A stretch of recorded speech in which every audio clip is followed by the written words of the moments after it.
आज मैं सुबह सुबह ऑफिस जैसे ही आया मेरे पास कॉल आने लगी, एक दो नहीं करीब 50 कॉल आने लगी कि हमारा जो वेबसाइट है वो स्लो चल रही है। मैंने यहाँ पे फटाफट अपना सर्वर चेक करा, बिल्कुल ठीक चल रहा था। मैंने यहाँ पे अपना नेटवर्क चेक करा, बिल्कुल ठीक चल रहा था। और यहाँ पे प्रॉब्लम मुझे समझ में नहीं आ रही थी है क्या। उसके बाद मैंने यहाँ पे एक टूल यूज करा, उसके बाद यहाँ पे हमें सारा का सारा क्लियर हो गया कि प्रॉब्लम किस में है। उसमें प्रॉब्लम डेटाबेस में थी और वो हाई लोड जा रहा था। अब ये कहानी हर आईटी वाले की होती है जो यहाँ पे सर्वर मैनेज करते हैं। कभी कभी उनका सिस्टम जो है वो प्रॉपरली ठीक होता है, इंटरनेट बिल्कुल ठीक होता है, और यहाँ पे कुछ डिवाइसें होती हैं, कुछ डेटाबेस होते हैं वो ठीक से चलते नहीं हैं, जिसकी वजह से यहाँ पे जो आपकी वेबसाइट होती है, जो आपके सर्वर्स होते हैं, वो इतने स्लो चलते हैं कि यूजर यहाँ पे आपको कंप्लेन करने लगते हैं ठीक नहीं, और आपको यहाँ पे समझ में नहीं आता कि इशू क्या है। तो आज के इस वीडियो में हम इसी के ऊपर बात करेंगे कि आप इसको इजिली कैसे फिक्स कर सकते हो, कैसे मॉनिटर कर सकते हो। आइए देखते हैं। अब यहाँ पे पिछली वीडियो में हमने बात करी थी पीआरटीजी मॉनिटर के बारे में। पीआरटीजी मॉनिटर हमें दिखा देता है ये बैंडविड्थ क्या आ रही है, और यहाँ पे आपके नेटवर्क में क्या चल रहा है, नेटवर्क पे लोड कितना है, लेकिन वो आपके सर्वर का इंटरनल नहीं दिखा पाता कि डेटाबेस में क्या है, डेटाबेस में क्या चल रहा है, कितना लोड ले रहा है। तो इसके लिए हम दूसरा टूल यूज करते हैं जिसका नाम है यहाँ पे मैनेज इंजन एप्लीकेशन मैनेजर। अब यहाँ पे अगर आप पीआरटीजी मॉनिटर अगर यूज कर रहे हो तो काफी सारे बंदे पीआरटीजी मॉनिटर में और यहाँ पे मैनेज इंजन में यहाँ पे कंफ्यूज होते हैं कि आपको यहाँ पे पीआरटीजी मॉनिटर यूज करना चाहिए या फिर आपको यूज करना चाहिए मैनेज इंजन एप्लीकेशन मैनेजर। तो यहाँ पे जो पीआरटीजी का काम होता है, अब सपोज कि आपकी एक रोड है, ठीक है, अब रोड पे ट्रैफिक कितना है ये काम बताएगा आपको पीआरटीजी मॉनिटर। लेकिन यहाँ पे अगर आप कार चला रहे हो और कार में लोड कितना आ रहा है इंजन पे, तो वो यहाँ पे सिर्फ पीआरटीजी नहीं बता पाएगा इसको, यहाँ पे काम आता है मैनेज इंजन एप्लीकेशन मैनेजर। तो आज के इस वीडियो में हम इसी के ऊपर सारा कुछ सीखने वाले हैं। तो आज इसको इंस्टॉल कैसे करना है, इसके एजेंट कैसे इंस्टॉल करना है, और इसको हम मैनेज कैसे करते हैं, इसमें डिवाइसें कैसे ऐड करते हैं, सारा का सारा ये आज हम समझने वाले हैं। तो आइए देखते हैं। अब यहाँ पे सर्वर बनाने के लिए आपके पास यहाँ पे विंडोज इंस्टॉल होनी चाहिए। अब यहाँ पे आप दो चीजें कर सकते हो, आप इसको लिनक्स में भी इंस्टॉल कर सकते हो और आप इसको विंडोज में भी इंस्टॉल करते हैं। विंडोज यहाँ पे आप प्रो में भी कर सकते हो और यहाँ पे आप कर सकते हो इसको सर्वर्स में भी। तो मैं यहाँ पे अभी प्रो में करके दिखाऊंगा, बाकी आपका जहां मन करे वहां आप कर लेना। हमें सबसे पहले यहाँ पे अपना क्रोम ओपन करना है और लिखना है manage engine application manager download. इतना लिखने के बाद हमें यहाँ पे इंटर प्रेस करना है। पहली वेबसाइट आएगी आपके पास, उस पर आपको क्लिक करना है। उसके बाद यहाँ पे आएगा डाउनलोड के लिए। डाउनलोड आप लिनक्स वाला भी कर सकते हो और यहाँ पे विंडोज वाला भी कर सकते हो, जो कि आपके 30 डेज का ये ट्रायल देता है। तो हम यहाँ पे कोई सा भी डाउनलोड कर लेंगे। अब यहाँ पे मैनेज इंजन एप्लीकेशन मैनेजर आपने डाउनलोड कर लिया है, तो जस्ट इस पे हमें 2 बार क्लिक करना है। क्लिक करने के बाद कुछ ऐसा आपके पास विजार्ड खुल जाएगा और ये इंस्टॉलेशन के लिए बोलेगा। तो हमें यहाँ पे नेक्स्ट नेक्स्ट करते जाना है। नेक्स्ट के लिए आएगा, नेक्स्ट कर देंगे, यस कर देंगे। उसके बाद हम अपने यहाँ पे लैंग्वेज सिलेक्ट करेंगे, तो हम यहाँ पे यस कर देंगे। उसके बाद यहाँ पे आपको 3 दिखाएगा कि आपको फ्री लाइसेंस चाहिए, प्रोफेशनल चाहिए या फिर इंटरप्राइज चाहिए। तो आप यहाँ पे फ्री भी कर सकते हो और यहाँ पे प्रोफेशनल इंटरप्राइज दोनों कर सकते हो, जो आपके पास लाइसेंस होगा। तो 30 दिन का आपको लाइसेंस भी देता है और यहाँ पे ये फ्री भी है, लेकिन कुछ डिवाइसों के लिए जैसे 4-5 सर्वर ही आप यहाँ पे सिर्फ इसको मॉनिटर कर सकते हो। जस्ट हमें नेक्स्ट प्रेस करना है, नेक्स्ट करना है, नेक्स्ट करना है, और यहाँ पे आपको यहाँ पे पोर्ट देना है। आप मान लो आपके यहाँ पे कोई पोर्ट अगर ऑलरेडी यूज हो रहा है तो आप यहाँ पे इसको चेंज भी कर सकते हो। तो मेरे केस में अभी कोई भी पोर्ट यूज नहीं हो रहा, तो जस्ट हमें नेक्स्ट करना है। और यहाँ पे अगर आपके पास फोन नंबर के लिए आ रहा है तो आप डाल भी सकते हो और इसको स्किप भी कर सकते हो। तो हम जस्ट इसको नेक्स्ट कर देंगे और ये इंस्टॉलेशन स्टार्ट हो जाएगा। अब ये इंस्टॉलेशन होने में करीब 2 से 3 मिनट का टाइम लेगा, तो हमें यहाँ पे बस वेट करना है। अब आपके पास जो है वो एडमिन पासवर्ड के लिए आएगा, तो यहाँ पे खुद ही ये डिफॉल्ट में डला रहता है। जस्ट आपको यहाँ पे लॉगिन कर लेना है। लॉगिन करने के बाद आपके पास आएगा कि यहाँ पे आप पासवर्ड चेंज करो, तो जस्ट हमें पासवर्ड डाल देना है अपना। पासवर्ड डालने के बाद जस्ट आपको यहाँ पे अपडेट पासवर्ड पे क्लिक करना है और ये इजीली लॉगिन हो जाएगा खुद से ही। उसके बाद यहाँ पे कुछ आपके पास सबसे पहले ऐसा इंटरफेस खुलेगा। अब यहाँ पे आप कुछ भी ऐड कर सकते हो मॉनिटरिंग करने के लिए, कॉन्फ़िगर अलार्म कर सकते हो या फिर जनरेट रिपोर्ट कर सकते हो। अब ये सब करने के लिए सबसे पहले यहाँ पे आपको मॉनिटर के लिए करना पड़ेगा। आप यहाँ पे विंडोज कर सकते हो, आप यहाँ पे डीएनएस कर सकते हो। मतलब ये काफी सारे देता है फीचर्स की आपको कौन सा सर्वर करना है, कौन सी विंडोज करनी है, सारा का सारा आपको मिलेगा यहीं पे।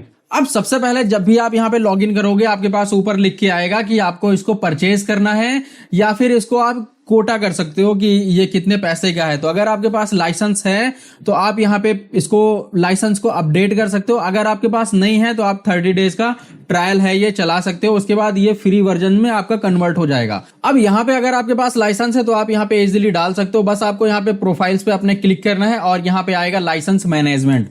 लाइसेंस मैनेजमेंट पे क्लिक करने के बाद कुछ ऐसा आपके पास खुल जाएगा।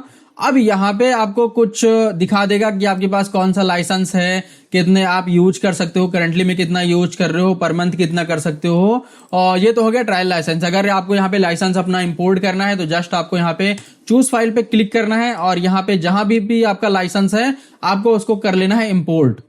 अब मेरे केस में जो मेरा जो लाइसेंस है वो ये रहा। हम कर लेंगे जस्ट इसको सिलेक्ट करके ओपन।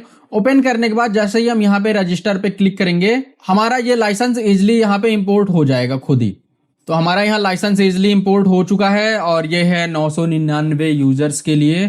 तो इसको हम कर देते हैं बंद। अगर आपको यहाँ पे करना है तो आप इजिली इससे कर सकते हो। जस्ट आपको यहाँ पे प्रोफाइल पे क्लिक करना है और यहाँ पे आपको आ जाएगा लाइसेंस मैनेजमेंट के लिए, तो आप वो कर सकते हो। अब हमारा जो एप्लीकेशन है वो लाइसेंस हो चुका है, ये लाइसेंस हमने डाल दिया इसमें। अब यहाँ पे हमें मॉनिटर के लिए ऐड करना है। तो मॉनिटर के लिए ऐड करने के लिए यहाँ पे आपको काफी सारा कुछ मिल जाएगा। तो जस्ट हमें यहाँ पे मॉनिटर पे क्लिक करना है।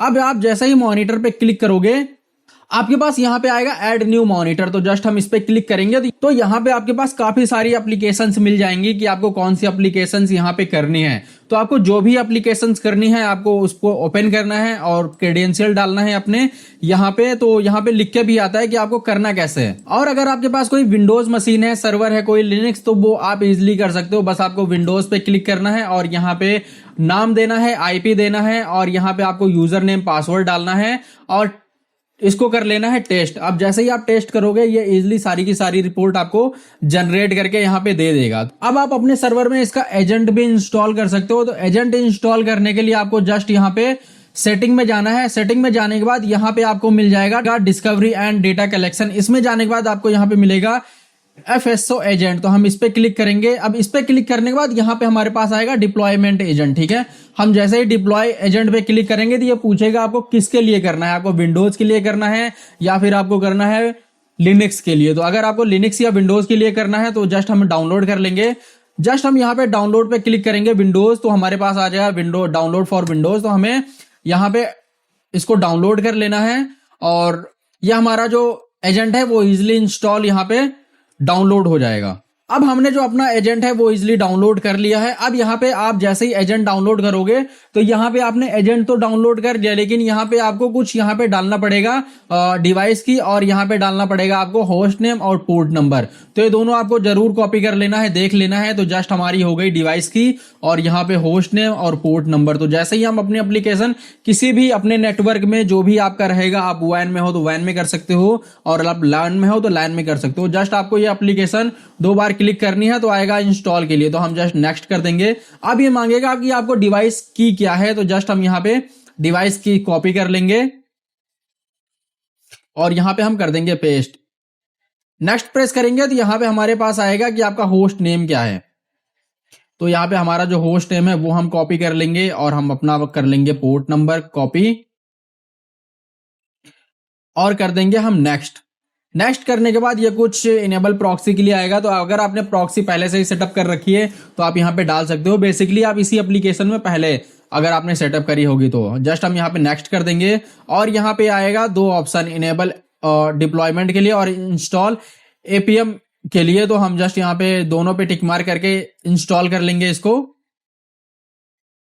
और कर देंगे क्लोज। अब इतना करने के बाद जो हमारा एजेंट है वो इजिली यहाँ पे हो चुका है इंस्टॉल। अब आप यहाँ पे एरो पे क्लिक करोगे तो यहाँ पे आपके पास एजेंट दिख जाएगा। तो जैसे हम इस पे 2 बार क्लिक करेंगे तो ये एक्टिवेट हो जाएगा। जनरली राइट क्लिक करेंगे तो यहाँ पे हम चेक कर सकते हैं कि हमारा जो एजेंट है उसकी कनेक्टिविटी क्या है, वो सब हम चेक कर सकते हैं यहाँ। तो हमारा जो सर्वर है वो यहाँ पे अभी रीचेबल है, तो हम इसको बंद कर देते हैं। अभी तक हमने इसमें क्या करा है, हमने अपना सर्वर इंस्टॉल कर लिया डाउनलोड करके। हमने यहाँ पे अपनी जो लाइसेंस होता है वो इंपोर्ट कर लिया और हमने यहाँ पे जो एजेंट होता है वो डाउनलोड करके इंस्टॉल कर लिया। अब हमें करना है मॉनिटर। तो मॉनिटर करने के लिए जस्ट हम मॉनिटर पे क्लिक करेंगे तो यहाँ पे आपके पास आ जाएगा मॉनिटर के लिए। तो हमने अभी ये वाला एजेंट जो डाला है वो लिख के आ रहा है यहाँ पे एपीएम इनसाइड है, तो जस्ट हम यहाँ पे ओपन कर लेंगे इसको। अब यहाँ पे आपको सारा का सारा रिपोर्ट मिल जाएगा इसका, तो आप ओवरव्यू में देख सकते हो, आप मॉनिटर में भी देख सकते हो कि आपका जावा टाइप क्या है, कौन सी मशीन पे आपने कर रखा है, उसकी आईपी क्या है, सर्वर नेम क्या है, पोर्ट कौन सा यूज हो रहा है। उसके बाद यहाँ पे हमें सारा का सारा जेवीएम पता चल जाएगा कि हमारा जो सीपीयू यूजेस है वो क्या है। उसके बाद यहाँ पे मेमोरी यूजेस क्या है, सारा के सारा आपको रिपोर्ट मिल जाएगी यहाँ पे। अब हमने तो ये एजेंट वाला करा है। अब आप यहाँ पे अगर दूसरा एजेंट यहाँ पे इंस्टॉल करते हो तो यहाँ पे एक और आपको मिलेगा ये वाली एप्लीकेशन, ठीक है। तो इसमें आपको पूरा का पूरा ओवरव्यू भी मिल जाएगा कि आपका जो हेल्थ है वो कितनी है और आपने जो एप्लीकेशन यूज कर रहे हो वो कौन सी एप्लीकेशन यहाँ पे यूज कर रहे हो, कि उसमें सर्वर कौन सा चल रहा है और यहाँ पे सर्वर में कौन कौन सी एप्लीकेशन चल रही है, वो आप कौन सी एप्लीकेशन यूज कर रहे हो। तो यहाँ पे मेरी जो सर्वर अभी है मैं जो यूज कर रहा हूँ वो है टर्म कोड का सर्वर। अब यहाँ पे सिर्फ ये वाली एप्लीकेशन अगर कभी बंद हो गई है मेरे पास यहाँ पे रेड आ जाएगा। और आप यहाँ पे ओवरव्यू में देख सकते हो कि आपका जो सीपीयू है वो कितना यूटिलाइज है, मेमोरी क्या है और डिस्क यूटिलाइजेशन क्या है, और सारी की सारी ये रिपोर्ट आपको जनरेट करके दे देता है। अगर ये कभी डाउन भी होता है, अगर मान लो मेरा यहाँ पे सर्वर ठीक है, मेरा यहाँ पे नेटवर्क ठीक है और मेरी सिर्फ कोई एप्लीकेशन इशू कर रही है, तो यहाँ पे हम एप्लीकेशन में जाएंगे तो मुझे एप्लीकेशन में दिख जाएगा मेरी कौन सी एप्लीकेशन कौन सा डेटाबेस यहाँ पे इशू कर रहा है, तो यहाँ पे सारा का सारा आपको मिल जाएगा। उसके बाद यहाँ पे सीपीयू यूजेस क्या है आपका वो पता चल जाएगा आपको, और उसके बाद यहाँ पे डिस्क क्या है, कितनी परसेंट आपकी हार्ड डिस्क खाली है, कितनी भर गई है, ये भी पता चल जाएगा। और आपका जो इंटरनेट है वो कौन सा पोर्ट है, कितने पोर्ट है और कौन सा चल रहा है, कितने एमबीपीएस है, उसकी स्पीड क्या आ रही है, ये सब भी आपको यहाँ पे पता लग जाता है। इवेंट लॉग में वो चीजें पता लग जाती हैं जैसे कि आपका कुछ भी अगर यहाँ पे क्रिटिकल होता है फटाफट यहाँ पे आपको पास इवेंट लॉग आ जाएगा कि आपके पास ये इशू आ रहा है, इसको ठीक करो। और अगर आपको कुछ भी यहाँ पे लगाना है, जैसे मान लो कि कभी कभी हमारे पास 4-5 वैन भी होते हैं, तो यहीं पे से आप इजिली यहाँ पे मॉनिटर कर सकते हो। सारा का सारा कुछ आपको यहाँ पे मिल जाएगा कि आपको कैसे क्या करना है। अगर आपको कोई इंजीनियरिंग सर्वर आपके पास भी है तो आप इजिली कर सकते हो। बहुत सारे इसमें सर्वर हैं, वो आप इजिली देख लेना कि आपके मतलब का क्या है। अब यहाँ पे एक चीज आती है, ऐप लॉक करके आता है एक इसी में, तो आपको यहाँ पे एड ऑन उसके लिए लाइसेंस लेना पड़ सकता है, क्योंकि ये यहाँ पे इसके लाइसेंस के साथ नहीं आता, वो एड ऑन करना पड़ता है। एड ऑन में उसमें आपको बहुत सारी एप्लीकेशन ऐसी होती हैं जो यहाँ पे हम सर्वर में यूज करते हैं, तो उसके लिए भी आप यहाँ पे इसको इंटीग्रेट कर सकते हो इसमें और आपको यहाँ पे पता चल जाएगा। अब जैसे मैं यहाँ पे सर्वेरियस का एफटीपी सर्वर यूज करता हूँ तो इसके लॉग में यहीं से देख सकता हूँ अपने सर्वर में। और अगर आपके पास कोई भी यहाँ पे अलार्म आता है तो आप जस्ट अलार्म में जाके देख सकते हो कि आपका कौन सा जो इशू है वो आया है, या फिर कौन सा सर्वर यहाँ पे डाउन है। वो चाहे डेटाबेस हो सकता है, वो चाहे सर्वर हो सकता है। अब यहाँ पे आपको रिपोर्टिंग में भी काफी सारी चीजें मिल जाती हैं, कौन सा आपको यहाँ पे रिपोर्टिंग चाहिए तो आप अपने हिसाब से देख लेना। अब इसमें एक चीज मिलती है आपको सेटिंग। अब सेटिंग में आपको इतने सारे ऑप्शंस मिल जाएंगे इसमें। अगर आपको यही एप्लीकेशन किसी और सर्वर में इंटीग्रेट करनी है तो यहाँ पे आपको एक मिल जाएगा प्रोडक्ट सेटिंग, इसमें आपको मिल जाएगा इंटीग्रेशन। अब जैसे ही हम यहाँ पे इंटीग्रेशन पे क्लिक करेंगे तो यहाँ पे काफी सारी एप्लीकेशन है जो यहाँ पे आपको मिल जाएगी इंटीग्रेट करने के लिए। अब जैसे मैं यहाँ पे मैंने एक वीडियो बनाई थी ओपी मैनेजर के ऊपर, तो मैं ओपी मैनेजर को भी इसी में इजीली देख सकता हूँ सारा का सारा, और यहाँ पे मुझे पता चल जाएगा। अगर आपकी भी कंपनी में काफी ज्यादा सर्वर है और यहाँ पे कुछ भी डाउन होता है तो आप ढूंढते रह जाते हो कि यहाँ पे सर्वर डाउन है, नेटवर्क डाउन है या फिर एप्लीकेशन डाउन है, तो आप यहाँ पे इस एप्लीकेशन का यूज कर सकते हो, मैनेज इंजन एप्लीकेशन मैनेजर का। तो इसमें आपको पता चल जाएगा कि आपके प्रोमाइसेस में डाउन क्या है और आपको उसी को ठीक करना चाहिए। अब यहाँ पे कुछ बंदे कंफ्यूज होते हैं मैनेज इंजन एप्लीकेशन कंट्रोल में और मैनेज इंजन एप्लीकेशन मैनेजर में। तो जो मैनेज इंजन एप्लीकेशन कंट्रोल होता है वो हमें मिलता है मैनेज इंजन एंडपॉइंट सेंट्रल के साथ में। हम वहां पे अपने ऑफिस में कंट्रोल करते हैं हम इस लैपटॉप में कौन सी एप्लीकेशन चलेगी कौन सी नहीं चलेगी। अब जैसे मान लो कि कोई भी बंदा होता है वो यहाँ पे टोरेंट इंस्टॉल कर लेता है या फिर जो भी कंपनी में नहीं चलनी चाहिए वो भी एप्लीकेशन यूज करते हैं वो, तो उसको रोकने के लिए हम यहाँ पे यूज करते हैं मैनेज इंजन एप्लीकेशन कंट्रोल का। लेकिन यहाँ पे हम मैनेज इंजन एप्लीकेशन मैनेजर का यूज करते हैं किसी भी एप्लीकेशन को देखने के लिए कि उस लोड क्या आ रही है, ये सारा कुछ करने के लिए। अगर आपको इससे रिलेटेड कोई भी यहाँ पे हेल्प चाहिए या फिर आपको समझ में नहीं आ रहा कि सर्वर कैसे बनाना है कैसे सेटअप करना है, तो यहाँ पे आप मेरी हेल्प ले सकते हो। मैं यहाँ पे आपकी हेल्प करने की पूरी कोशिश करूंगा। आप मुझे मेल कर सकते हो, मैसेज कर सकते हो या फिर बोल सकते हो ये सर्वर कैसे बनेगा, तो मैं आपकी पूरी हेल्प करने की कोशिश करूंगा। इस वीडियो में इतना ही, मिलता है हम नेक्स्ट वीडियो में, तब तक के लिए बाय बाय।